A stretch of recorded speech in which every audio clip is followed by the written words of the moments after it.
qui me permettent de vous délivrer cette conférence que j'ai appelée par un titre qui paraîtra peut-être curieux à beaucoup, Déracinement et surmoi, chaîne de l'esclavage contemporain. Parce que ma problématique, la problématique de tous mes écrits, enfin de beaucoup d'entre eux, c'est de démontrer que malgré le fait que nous soyons dans des institutions réputées, je dis bien démocratiques, eh bien je veux démontrer que l'individu n'est pas aussi libre qu'il croit l'être. Alors, ceux d'entre vous qui connaissent un petit peu la Bible savent que Jésus, après avoir été baptisé par Saint Jean-Baptiste, après avoir reçu l'Esprit Saint sous forme de colombe, s'est rendu dans le désert pendant 40 jours. Pendant 40 jours, il va être, déjà il va jeûner, et il va être tenté par le diable. Alors, bon, le diable va le tenter en vain, et bon, il est quand même un peu déçu, il ne veut pas rentrer bredouille, alors il va jouer son va-tout. Il va jouer son va-tout avec 3 dernières grandes tentations. Et la première est la suivante. Le diable dit à Jésus, écoute, ça fait 40 jours que tu es là, tu as faim, donc si tu es le Fils de Dieu, transforme le rocher qu'il y a là et transforme-le en pain. Ce à quoi Jésus répond par une très belle phrase du Deutéronome, l'homme ne vit pas que de pain, mais de tout ce qui sort de la bouche de Dieu. Alors, on l'a compris par cette phrase, Jésus signifie au diable que certes l'individu doit cultiver les aspects matériels et temporels de son existence, mais que aussi il doit faire attention, il doit cultiver les versants spirituels de son existence. Et bien cette condition, la condition de l'homme qui ne vit que de pain, cette condition qui est proche de ce que Hannah Arendt appelle l'homme masse, cette condition qui est proche de la mort cérébrale en réalité. Et bien cette condition, selon moi, est la condition du citoyen occidental contemporain. Et selon moi aussi, ceci n'est pas l'effet d'un hasard anthropologique, historique, mais c'est le fruit de ce que j'appelle, d'un système d'aliénation que j'appelle le totalitarisme de marché. Le totalitarisme de marché étant un système d'aliénation qui s'attaque en priorité aux esprits. Il est un peu plus fin, si vous voulez, que le totalitarisme d'État, qui était beaucoup plus gras et qui, lui, s'attaquait en priorité au corps. Le totalitarisme de marché, je dirais que c'est une sorte de totalitarisme officieux, alors que le totalitarisme d'État, lui, était plus officiel, dirais-je. Bon. Ce qu'il faut bien comprendre, c'est que pour faire un très bon incendie, il faut 3 choses. Il faut un terrain sec, il faut des matières inflammables et il faut des pyromanes. Le terrain sec, c'est notre société, capitaliste, matérialiste, consumériste, qui n'exige des individus que des impératifs moraux de production. Les pyromanes, ce sont nos classes dirigeantes, et la matière inflammable, c'est justement ce totalitarisme de marché dont je vais vous parler. Et au terme de ce processus qu'est le totalitarisme de marché, l'individu est aliéné, c'est-à-dire qu'il ne s'appartient plus. Donc, dans un premier temps, je vous démontrerai comment l'individu se fait aliéner par le déracinement tel que la philosophe Simone Veil, à ne pas confondre avec l'autre évidemment, la funeste, à ne pas confondre donc avec la femme politique. Je parle du déracinement donc, de Simone Veil, et dans un second temps, je vous démontrerai comment l'individu contemporain est maintenu dans cette aliénation par la pression qui est exercée sur son surmoi.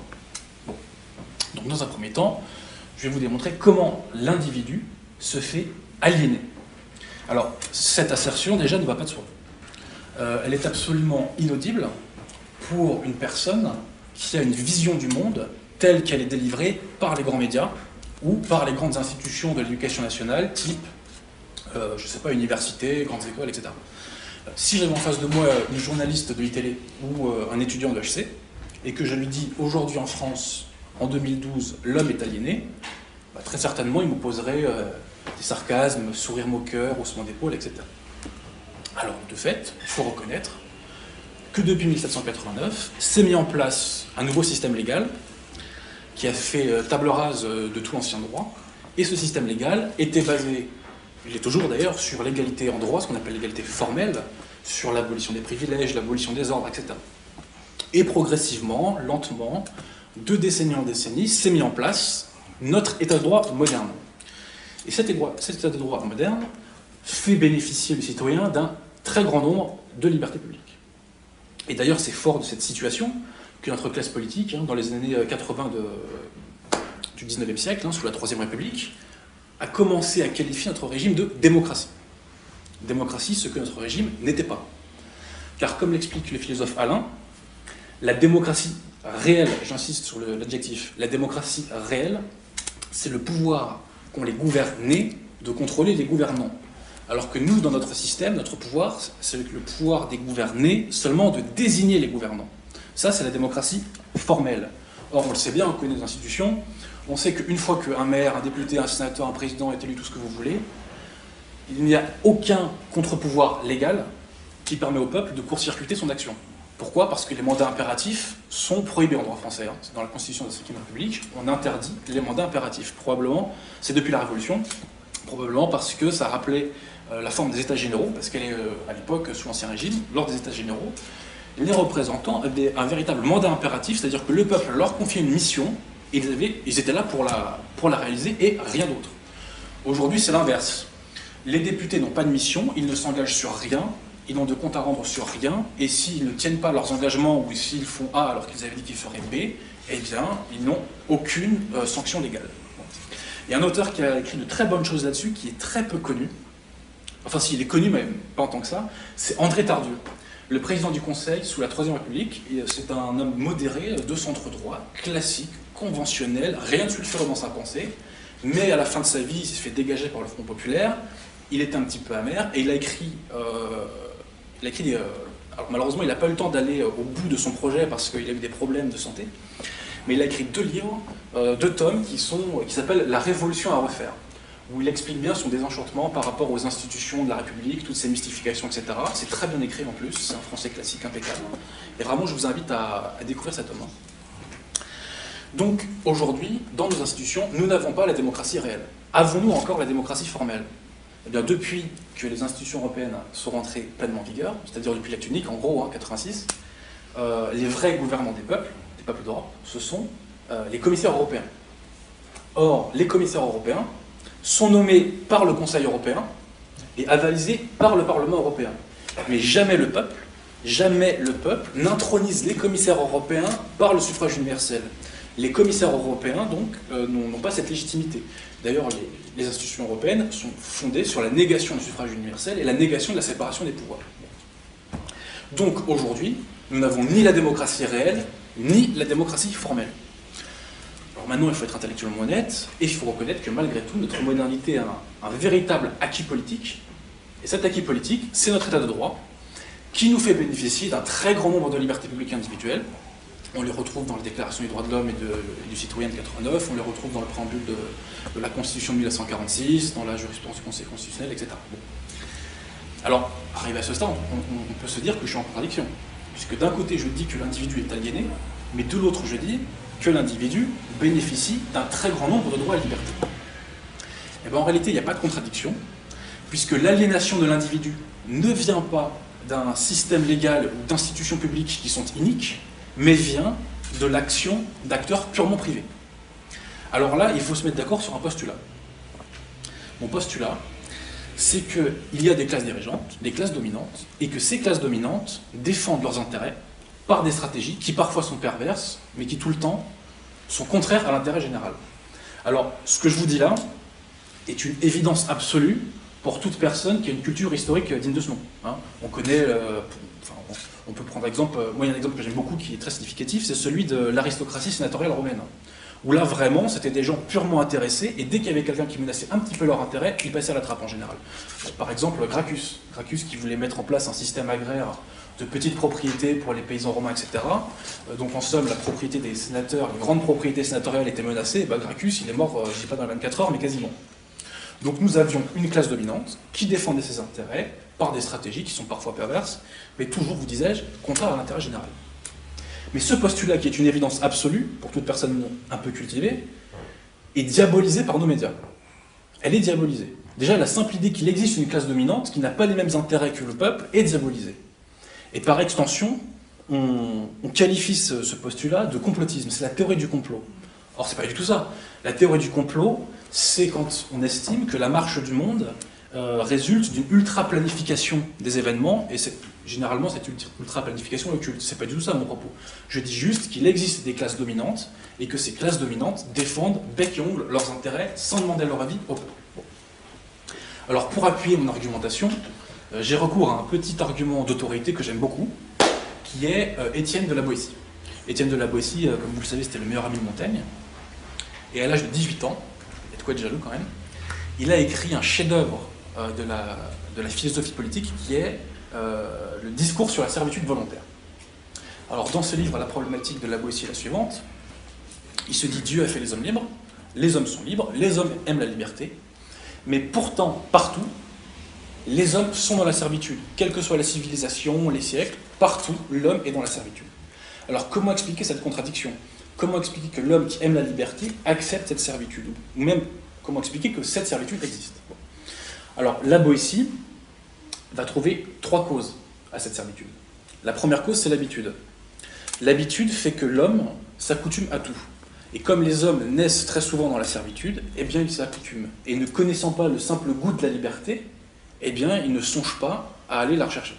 Donc, première cause de la servitude, l'habitude.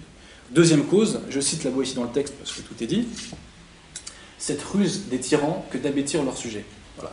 Et donc la Boétie explique que quand un tyran gagnait un territoire, il instaurait des bordels, des tavernes, des salles de jeu, etc. En fait, c'est séquestré avant l'heure. Pourquoi? Parce qu'évidemment, un peuple abruti, c'est un peuple qui est plus docile, hein, donc c'est un peuple qui est corrompu, etc. Bon. Et la dernière cause de la servitude, et c'est celle qui va nous intéresser, est la suivante. La Boétie nous dit, il y a un tyran. Autour de ce tyran, il y a 6 personnes.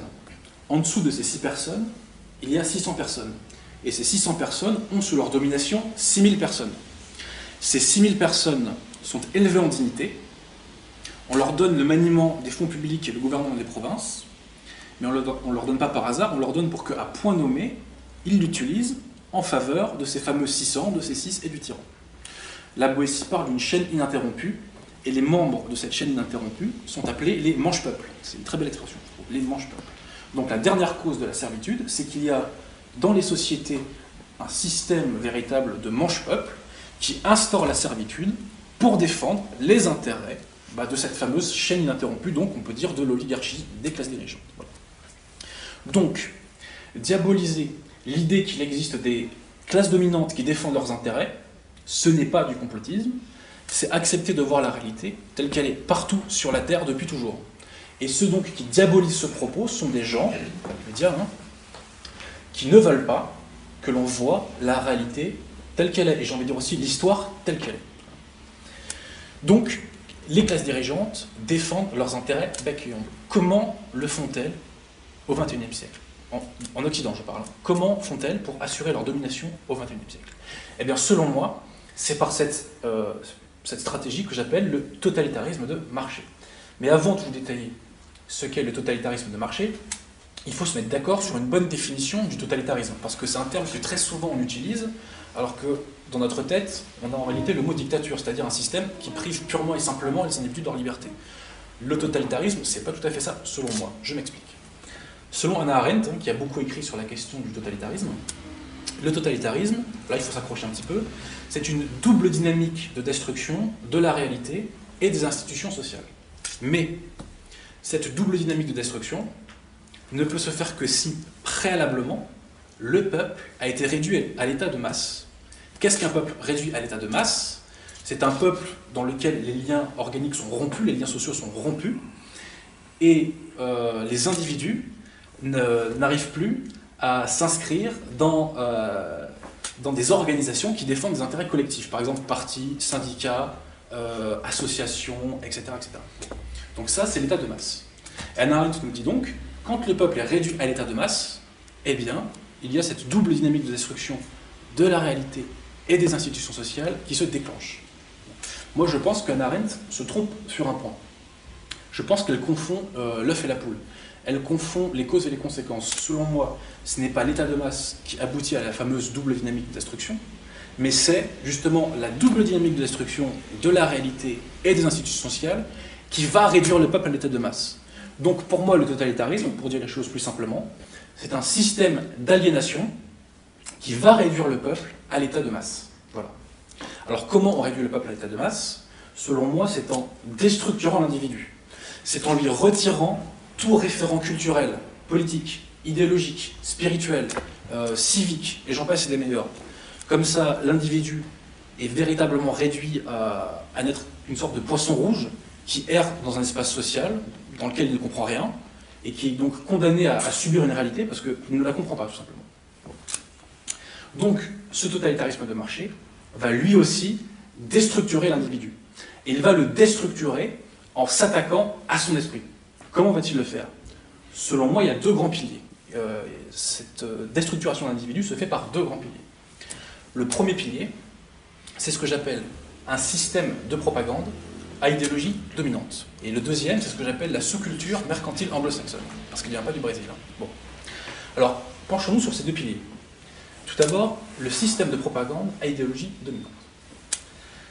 La notion d'idéologie dominante, déjà, a été définie extrêmement bien par Marx. Dans l'idéologie allemande, Marx nous dit l'idéologie dominante, c'est l'idéologie de la classe dominante, tout simplement. La classe dominante possède les moyens de production. Dans ces moyens de production, il y a les moyens de production intellectuels. Et via ces moyens de production intellectuels, la classe dominante sécrète une idéologie dominante. Bon. Alors, à quoi sert cette idéologie dominante? À deux choses essentiellement. D'une part, à défendre purement et simplement les intérêts de l'oligarchie du moment. Et dans un deuxième temps, à faire intérioriser aux individus un ordre des choses qui légitime la domination et la position de cette classe dominante, qui, entre guillemets, naturalise la domination de la classe dominante. Donc, dans nos grands médias actuels, ne figurent régulièrement que des individus qui défendent cette idéologie dominante et donc les intérêts de la classe dominante. Alors, quelle est l'idéologie dominante d'aujourd'hui? Ce qui est compliqué dans notre cas, enfin compliqué pas dans ça, c'est qu'elle est bicéphale, elle a deux têtes, l'idéologie dominante du moment. La première de ces têtes, c'est ce qu'on appelle le libéralisme libertaire. Le libéralisme libertaire, c'est une idéologie qui a été conceptualisée par un philosophe marxiste qui s'appelle Michel Foucault, qui est illisible mais brillant. Et elle est très simple, hein, cette idéologie, c'est une idéologie qui consiste à être de gauche sur le plan des mœurs et de droite sur le plan économique. De gauche sur le plan des mœurs, ça veut dire contre les valeurs traditionnelles, pour une destruction des valeurs traditionnelles. Et de droite sur le plan économique, ça veut dire néolibéral via la soumission aux traités européens, qui sont des manuels pratiques de néolibéralisme. Bon. Donc, le libéralisme libertaire, je répète, c'est être de gauche d'un point de vue des mœurs et de droite d'un point de vue économique. Et il y a une émission de télévision qui incarne à merveille ce libéralisme libertaire, c'est le Grand Journal de Michel Denisot, où on nous fait des leçons de politiquement correct, de multiculturalisme à longueur de temps. Et dès qu'un individu, un homme politique dévie un petit peu trop des normes du néolibéralisme bruxellois, il y a Jean-Michel Apathy qui est là et hop, il le rappelle à l'ordre. Petit exemple qui m'avait pas mal frappé, c'était quand il avait reçu Jacques Cheminade. Moi, je n'ai pas de sympathie particulière, pas d'antipathie non plus pour Jacques Cheminade. Mais il s'avère que Jacques Cheminade est quelqu'un qui fait une critique de Wall Street et de la City. Selon moi, il a raison. Bon. Et Cheminade a eu ses 500 parrainages pour les présidentielles. Hein. Et Apathy, avec un ton mais méprisant, mais comme c'est pas permis, lui dit « mais vous servez à rien, je sais pas ce que vous foutez là ». Effectivement, pour un flic du système comme Jean-Michel Apathy, il ne sert à rien de critiquer la finance. Donc là, on a eu typiquement un cas de rappel à l'ordre, parce que Cheminade diverge par rapport à l'idéologie dominante en matière économique. Voilà. Donc la première tête de cette idéologie dominante, c'est le libéralisme libertaire. Maintenant, la deuxième tête. La deuxième tête, je l'appellerais le libéralisme identitaire.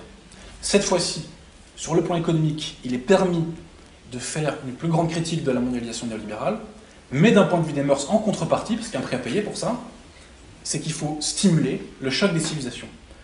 Alors, si on part du principe, comme je l'ai fait tout à l'heure, que chaque individu qui est présent régulièrement dans les grands médias défend les intérêts du système, eh bien donc, il faut considérer qu'un individu qui fait une critique de la mondialisation dans les grands médias, en contrepartie, sert l'idéologie dominante d'une autre manière.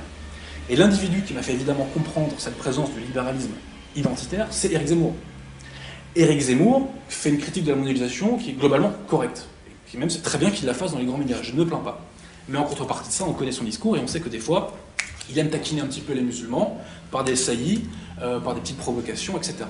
Et dans le sillon d'Éric Zemmour, les années passant, il y a eu d'autres personnalités qui se sont inscrites dans ce sillon. Il y a eu Elisabeth Lévy, il y a eu Natacha Polony qui l'a remplacé chez Ruquier, qui fait du Zemmour un peu light, mais bon, au fond c'est pareil. Et puis voilà. Donc, nous avons ces deux têtes de l'idéologie dominante. Le libéralisme libertaire et le libéralisme identitaire. Ces deux têtes se mènent une guerre qui est réelle. Il y a quelques mois de ça, il y a eu un article du Nouvel Obs qui a fait pas mal de bruit sur les soi-disant néo-fachos, où le journaliste Renaud Dely faisait donc une liste de personnes qu'il estimait être donc des néo-fascistes. Le Nouvel Obs, évidemment, c'est la bible du libéralisme libertaire, et en réalité, ce que faisait Renaud Dely, c'est qu'il nommait tous les individus du système qui appartiennent à cette branche du libéralisme identitaire. Donc, il y a une rivalité qui est réelle entre les deux têtes de l'idéologie dominante. Mais c'est pas parce qu'il y a une rivalité entre elles que réellement, ces deux têtes défendent des intérêts qui sont différents. Et il y a un petit parallèle historique qui peut nous aider à le comprendre, c'est la cour sous Louis XV. Sous Louis XV, il y avait deux partis à la cour. Il y avait le parti des philosophes et le parti des dévots, qui se sont menés une guerre à mort. Mais quel que soit le vainqueur de ce combat, c'était les intérêts de la cour qui inévitablement seraient défendus et les intérêts profonds du peuple français qui seraient marginalisés. Eh bien aujourd'hui c'est exactement pareil. Quel que soit le vainqueur entre le libéral identitaire et le libéralisme libertaire, ce seront les intérêts de l'oligarchie mondialiste qui seront défendus et les intérêts du peuple français qui seront marginalisés. C'est une fausse opposition en somme, c'est une opposition qui est complètement factice. Donc nous avons cette idéologie dominante qui est bicéphale, et qui fait intérioriser un ordre des choses aux individus, et qui s'attaque de cette façon à leur esprit. Le deuxième pilier du totalitarisme de marché, j'y arrive, c'est ce que j'appelle la sous-culture mercantile anglo-saxonne. Et c'est très simple, ce sont les valeurs qui sont sous-jacentes à ce que Pasolini appelle la culture hédoniste de masse. Et je cite encore Pasolini, parce que du tout, cette culture hédoniste de masse opère à une véritable persuasion occulte vis-à-vis du public. Et effectivement, on se rend compte que les valeurs qui sont sous-jacentes aux films hollywoodiens, à la musique mainstream, à certains sites internet, à certains magazines, etc., relèvent toutes du même corpus, qui est celui de ce que j'appellerais l'inversion des valeurs par rapport aux valeurs traditionnelles. Donc cette sous-culture mercantile anglo-saxonne est un bélier d'inversion des valeurs. Elle est zélatrice d'inversion des valeurs, c'est-à-dire donc de valeurs qui sont contre les valeurs traditionnelles classiques. Et donc cette sous-culture mercantile anglo-saxonne, évidemment, par la pression qu'elle exerce sur les individus, les pousse à se remodeler à partir des canons qu'elle propose. Et en France, nous avons une émission fantastique là-dessus, qui est très intéressante d'un point de vue sociologique, c'est Secret Story, qui nous montre vraiment ce que la France sécrète chaque année de plus mauvais, de plus bête, de plus tordu, de plus dégénéré.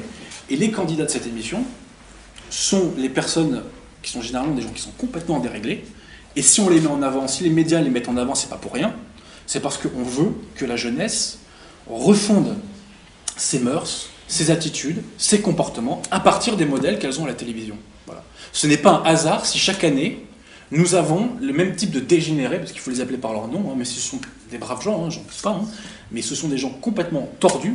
J'aime bien le mot tordu parce que c'est une expression de Henri de Kérélis. Henri de Kérélis qui parlait de son époque de cervelle tordue. Et ben, je crois qu'on a renoué avec un air de cervelle tordue, et que la sous-culture mercantile anglo-saxonne, malheureusement, y aide beaucoup. Bon. Donc le totalitarisme de marché a ces deux piliers.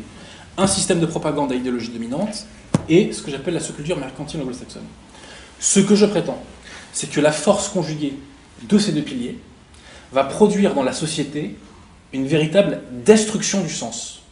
Destruction du sens des mots, destruction du sens de la rationalité, destruction des conventions sociales classiques, destruction des comportements, des mœurs traditionnelles, etc. Et par cette destruction du sens, on va renouer avec cette fameuse double dynamique de destruction de Hannah Arendt. Mais cette fois-ci, nous n'aurons pas une dynamique de destruction de la réalité, mais une dynamique de destruction de la perception de la réalité. Je vais m'expliquer, je vous rassure. Et nous n'aurons pas une dynamique de destruction des institutions sociales, mais une dynamique de subversion des institutions sociales. Donc tout d'abord, je parle de destruction de la perception de la réalité chez les individus d'aujourd'hui. Ce que je prétends, c'est que les individus d'aujourd'hui ne connaissent pas les causes des conséquences qu'ils vivent. Ils ne connaissent pas les lames de fond réelles de ce qui font leur monde. Un exemple tout simple et limpide. Aujourd'hui, il existe une bombe à retardement au-dessus de la tête de l'humanité, qui s'appelle la spéculation sur les produits dérivés. C'est équivalent à 600 000 milliards de dollars, c'est-à-dire 15 fois le PIB mondial. C'est au-delà du colossal. Qui en France est au courant? Qui en France est au courant de la spéculation sur les produits dérivés? très peu de monde. Alors que cette spéculation sur les produits dérivés, c'est ça qui a rendu les banques complètement tarées, qui leur a fait marginaliser leur activité bancaire classique, etc. Mais en France, personne ne le sait. Et vous remarquerez qu'aucun politique digne de ce nom, y compris à l'extrême gauche, hein, qui sont soi-disant contre la finance et compagnie, ne prononce le simple mot de produits dérivés. Autre exemple qui montre bien que les gens ne connaissent malheureusement pas la sauce à laquelle ils sont mangés, le mécanisme européen de stabilité.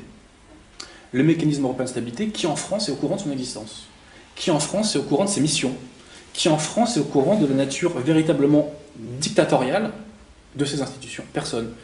Les membres du mécanisme européen de stabilité ont moins de comptes à rendre que n'importe quel roi de la monarchie absolue de l'histoire de France, que n'importe quel tsar de l'histoire de Russie, que tout ce que vous voulez.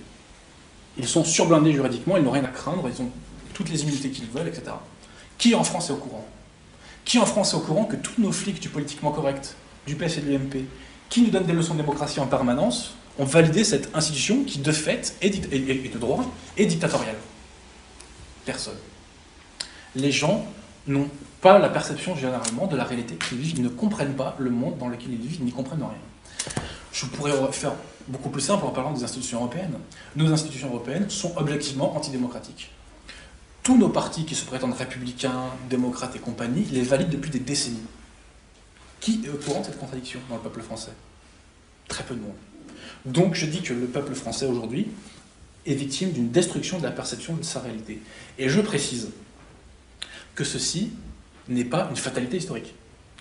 Moi, il y a un exemple que j'aime beaucoup, historiquement parlant, c'est celui de la Grande Peur en juillet 1789. À quoi a-t-on insisté?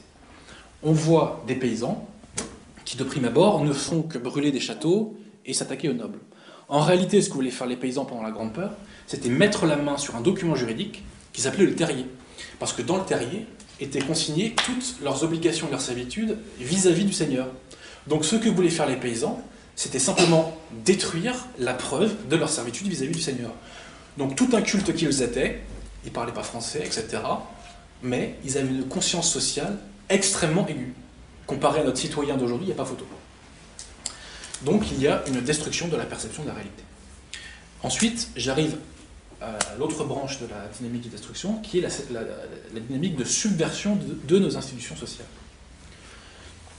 Ce que je veux dire par là, c'est que nos institutions sociales classiques sont maintenues, mais elles sont vidées de leur sens originel. Exemple, le Parlement. Le Parlement, officiellement, est l'antichambre de la démocratie. Aujourd'hui, c'est l'inverse. Le Parlement français est le lieu de l'annulation de la démocratie. On se rappelle du sort qu'il a été fait au vote du peuple français le 29 mai 2005. Ils l'ont fait pour rien. Concrètement, le suffrage universel a été purement et simplement annulé. On pourrait aussi parler de l'armée. L'armée est faite pour défendre la sécurité et les intérêts d'un pays. Or, l'armée française, malheureusement, se met au service de puissances étrangères depuis un très grand nombre d'années. Moi, je ne sais toujours pas ce qu'on a fait en Libye, par exemple. C'est pas grave. En Syrie, on voit bien où François Hollande va en venir, quand il reconnaît l'armée des Syriens de je ne sais plus quoi, là, l'armée libre syrienne. Bon, il y a un mimétisme qui est frappant avec ce qui s'est passé en Libye. Et on sent qu'il prépare notre armée à aller faire une guerre qui n'a rien à voir avec les intérêts de la France. Je pourrais dire pareil d'ailleurs pour l'Afghanistan. Qui sait ce qu'on fait en Afghanistan? Pourquoi les Français meurent en Afghanistan? Il y a un truc qui m'a choqué, voyez-vous, le 11 novembre. Normalement, on fête le soldat inconnu. Et cette année, on a fêté les morts pour les guerres en Afghanistan. Mais le soldat inconnu est mort pour la France. Il est mort pour la France, le soldat inconnu. Les soldats français qui sont des victimes, évidemment, et je compatis avec leur famille, hein, pas de souci, mais qui sont morts en Afghanistan, ils ne sont pas morts pour la France.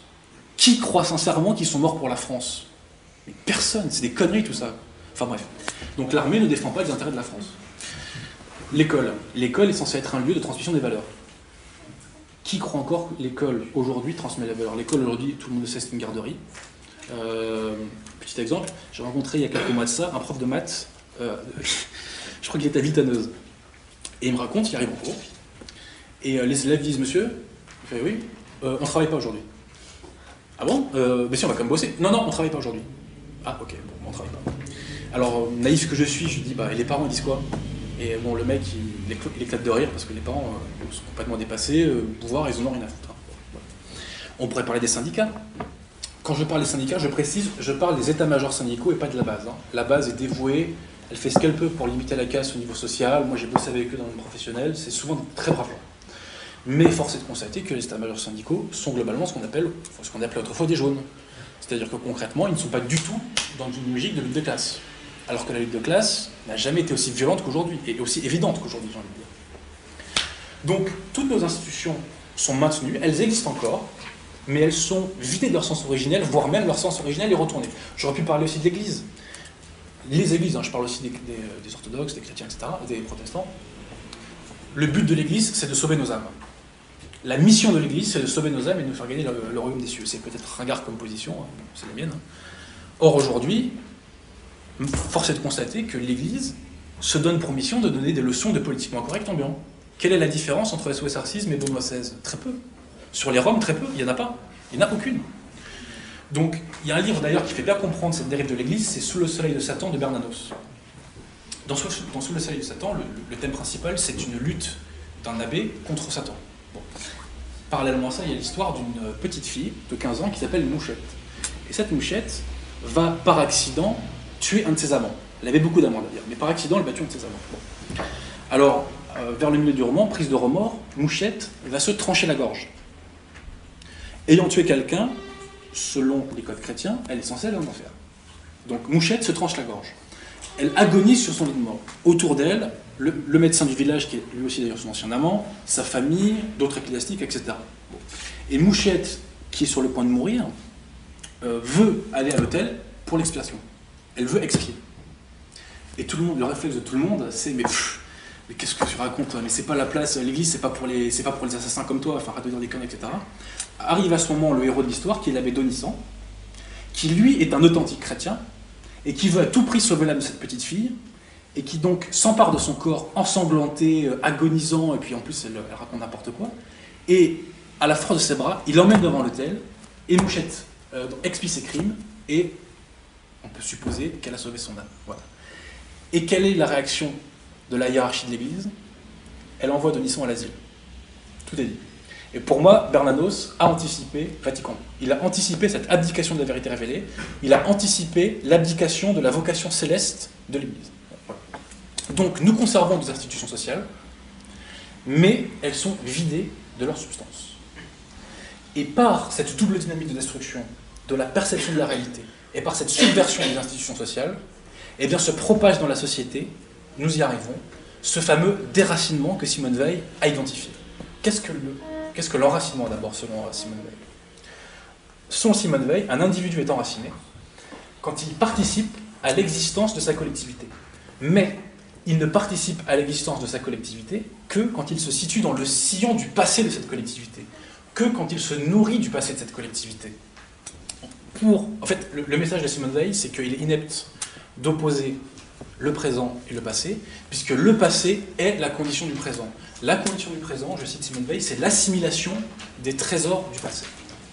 Et quand on a assimilé ces trésors, on peut trouver sa place dans la société, et donc on est enfin enraciné, et on participe donc à l'existence de cette collectivité. Mais ça, c'est pour le cas des personnes enracinées.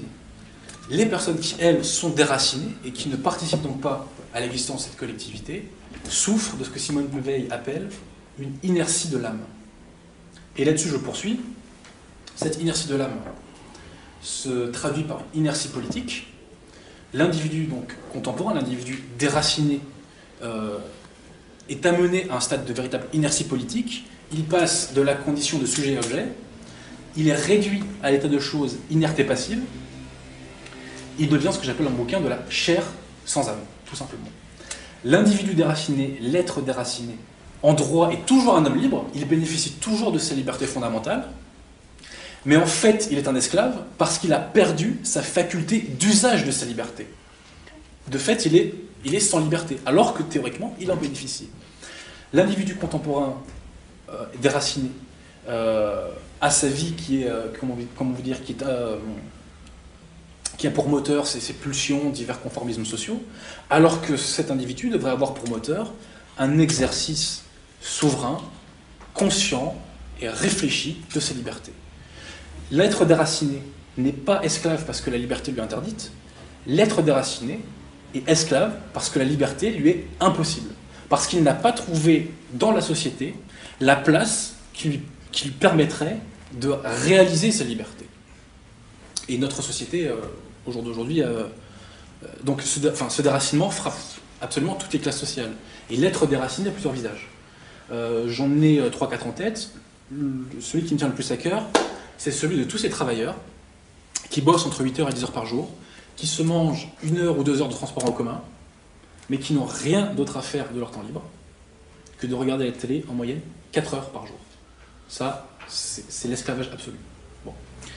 Je pense aussi, comme être déraciné, à nos amis les wesh wesh, pardon pour les personnes âgées qui ne connaissent pas forcément cette expression, je pense à nos amis les wesh wesh, qui sont typiquement les individus qui n'ont pas trouvé leur place dans la société, qui en souffrent et qui souffrent de cette inertie de l'âme. Je pense aussi à ces milliers d'adolescents qu'on a vu aller se vautrer de façon grotesque à Trocadéro pour aller voir un chanteur bidon sud-coréen récemment. Moi, je suis très inquiet pour l'avenir de ces jeunes adolescents. Et je pense aussi à ces amas de femmes, parce qu'il faut appeler les choses par leur nom, ces amas de femmes qui, les jours de sol, se compressent sur les portes des supermarchés, et dès que la porte s'ouvre un petit peu, on les voit se ruer comme des bêtes en rut sur l'objet qu'elles veulent acquérir. Voilà divers visages de l'être déraciné d'aujourd'hui. Alors, je résume mon propos. Les classes dominantes veulent défendre leurs intérêts. Elles le défendent par le totalitarisme de marché. Le totalitarisme de marché a 2 piliers. Un système de propagande à idéologie dominante et la sous-culture mercantile anglo-saxonne. La force conjuguée de ces 2 piliers génère une destruction du sens dans la société. Cette destruction du sens va elle-même générer une double dynamique de destruction de la perception de la réalité et une subversion de nos institutions sociales. Et de cette façon, un déracinement va être propagé dans la société et les individus vont souffrir d'une inertie de l'âme qui est la cause de leur esclavage moderne. Je termine ma première partie en vous citant une petite phrase de Condorcet qui dit tout. Sous une constitution libre, un peuple ignorant est esclave. On peut broder un petit peu autour de ça en disant qu'un peuple ignorant, c'est un peuple ignorant de lui-même. Un peuple ignorant de lui-même, c'est un peuple qui ignore son passé. Un peuple qui ignore son passé, c'est un peuple déraciné.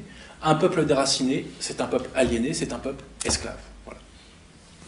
Donc j'en ai terminé avec ma première partie, où je vous ai donc expliqué que l'individu était aliéné par l'individu contemporain, était aliéné par son déracinement. Alors maintenant, il ne va pas de soi qu'un individu qui est déraciné, qui est aliéné, le reste toujours. Et j'en sais quelque chose, puisqu'à titre personnel, j'ai été cet individu déraciné. Alors, au fil des années, au fil de mes lectures, au fil de mes questionnements, j'ai réussi à m'affranchir du conditionnement de ce totalitarisme de marché. Maintenant, quand on fait une photo de la France actuelle, on se rend compte que la majorité des gens, globalement, toute origine confondue, toute classe sociale confondue, est sous l'emprise, sous la tutelle intellectuelle de ce totalitarisme de marché, qui s'incarne notamment par le politiquement correct, évidemment. Ceci dit, il y a un petit truc que j'ai remarqué quand même, c'est que quand on prend les gens les yeux dans les yeux en privé, on se rend compte que fondamentalement, ils n'y croient pas tant que ça, l'idéologie dominante. Quand on leur parle de la mondialisation, de l'Union européenne, du multiculturalisme, on voit bien que finalement, ils n'y croient pas tant que ça. Alors, je me suis longtemps posé une question. Pourquoi y a-t-il ce grand écart entre ce que les gens disent en privé et ce qu'ils disent en public? Pourquoi y a-t-il ce grand écart entre ce que les gens disent en privé et ce à quoi ils se rallient en public? Alors, à l'époque de mon bouquin, je n'avais pas trouvé la réponse à cette question. Je l'ai trouvée depuis. Mais dans mon livre, je l'effleure à 2 reprises notamment. Tout d'abord, quand je parle des applaudissements dans les émissions de télé, où j'explique bien que les applaudissements dans les émissions de télé sont des messages véritablement subliminaux qui sont envoyés au téléspectateur pour lui dire ce qui relève du bien et du mal, pour lui dire vous avez le droit de penser ça sans être victime de ce racisme, et pour lui dire, le cas échéant, si vous avez ce sentiment ou cette idée-là, refoulez-la. Et autre endroit où j'avais caressé cette question, c'était quand je parle de la censure, où je pose cette question simple, où je dis cette phrase simple, rendu inutile depuis la généralisation de l'autocensure. Donc voilà la question à 10 000 $. D'où vient cette généralisation de l'autocensure dans la société française? D'où vient l'autocensure? Alors là, je crains de blasphémer auprès de nombre d'entre vous, mais j'ai trouvé la réponse dans la psychanalyse. J'ai trouvé dans la psychanalyse, par hasard d'ailleurs, et blasphème parmi les blasphèmes, je l'ai trouvé chez Freud, dans son bouquin qui s'appelle L'homme Moïse et la religion monothéiste. Et puis après, on peut creuser la question dans le ça et le moi. Alors, quand on parle de Freud, il faut prendre beaucoup de pincettes. Je tiens à préciser que je ne suis pas de ceux que la psychanalyse guérit, je ne dis pas qu'elle n'est pas forcément sujette parfois à des dérives, etc. Mais quand on parle de Freud, on parle d'un individu qui s'est toujours fait critiquer, et parfois a raison. Je ne valide absolument pas tout ce qu'a fait Freud et tout ce qu'a dit Freud. On connaît la critique de Freud traditionnaliste. Il y a aussi une critique marxiste de Freud.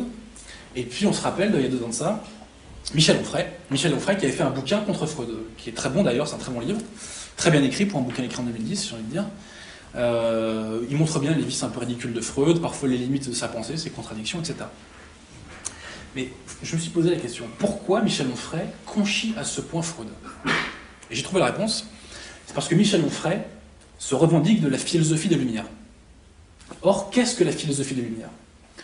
Ce sont des philosophes qui pensent déjà que l'éveil de l'esprit humain commence avec eux, et ils disent ceci. Dans notre société, l'homme est mauvais.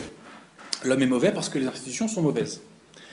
Et nos lois sont mauvaises parce que le fondement de notre société est mauvais. Et le fondement de notre société étant la spéculation métaphysique, ce fondement est incertain, il faut le supprimer et il faut le remplacer par d'autres fondements. Descartes nous dira la raison, Bacon nous dit l'empirisme, c'est-à-dire l'expérience. L'expérience, l'observation, etc. Donc, les philosophes des Lumières nous disent éradiquons le passé, parce que le passé n'a pas été éclairé par la raison, et remplaçons donc les anciennes lois par de nouvelles qui, elles, seront éclairées par la raison, et l'homme pourra enfin être bon. L'homme est bon par nature, et surtout, l'homme est perfectible. Or, Freud, à l'instar d'ailleurs de la religion chrétienne, dit non, la nature humaine est intangible. L'homme des cavernes, Adam et Ève, c'est la même personne que les bourgeois contemporains du XXIe siècle. Et ça, c'est un discours qu'un individu qui est pétri de l'idéologie des Lumières, de progressisme en réalité, puisque les Lumières et le progressisme, c'est pareil, c'est un discours qui ne peut pas être entendu, puisque c'est l'invalidation totale de tout ce qu'il pense. Puisque Michel Onfray, par exemple, qui cherche à faire le surhomme et compagnie, pense que la nature humaine est perfectible. Depuis 5000 ans qu'elle est ce qu'elle est, on le saurait si elle était perfectible. Elle ne l'est pas. Et donc ça, Freud a commis un péché de lèse-lumière, entre guillemets, que Michel Onfray ne peut pas accepter. Et donc, il balaye tout. À titre personnel, il y a des choses que je valide chez Freud. Son concept de pulsion de vie, de pulsion de mort, ce qu'il appelle Eros et Thanatos, est selon moi extrêmement pertinent. Et ça apprend vraiment à voir l'individu sous un autre angle. Les travaux qu'il a fait sur les foules aussi est très très juste. Mais surtout, ce que je valide chez Freud, ce sont ce qu'on appelle ces 2 topiques. Alors je précise que la psychanalyse, c'est comme le droit et l'économie, c'est du jargon. Alors on peut être impressionné de prime abord, on peut trouver ça compliqué, parce qu'on ne comprend pas ce jargon, mais en réalité derrière, il y a des concepts qui sont vraiment accessibles à tout le monde. C'est pas compliqué. Donc Freud a dégagé ce qu'on appelle des topiques. Les 2 topiques, ce sont des schémas de représentation de l'esprit de l'individu. Voilà. Et Freud nous dit, le psychisme de l'individu, ça fonctionne comme ça, comme ça, comme ça. Bon. Alors il y a 2 topiques qui s'interpénètrent. Le premier topique comprend le conscient, le préconscient et l'inconscient. Ça, j'en parle pas. Le deuxième topique comprend le ça, le moi et le surmoi. Le moi, c'est, on va dire, l'instance de la raison, de la perception de la réalité, du bon sens. Le ça, c'est le centre de nos pulsions inconscientes. Et le surmoi, j'y arrive, le surmoi, c'est notre instance justement d'autocensure. Nous y arrivons. Et ce surmoi se développe chez l'individu quand s'oblitère l'autorité parentale. Quand il grandit, l'autorité parentale est remplacée par ce surmoi. Le surmoi donc est un système d'autocensure dans le crâne de l'individu. Et certains psychanalystes disent même que c'est, j'aime bien cette expression, que c'est un gendarme intérieur que l'individu a dans le crâne. Alors comment fonctionne ce surmoi chez un individu? Eh bien c'est très simple, il fonctionne de la même manière que l'autorité parentale chez un enfant. Imaginez un petit enfant. Ce petit enfant va faire une bêtise. Il prend 2 choses en considération. D'une part, la réalité extérieure. Est-ce que la réalité extérieure nous permet d'être tranquille et de la faire sans avoir de problème? Ensuite, au moment où il va agir, parfois, il va être nu et il va se dire « Mais si je fais ça, papa et maman vont me réprimander.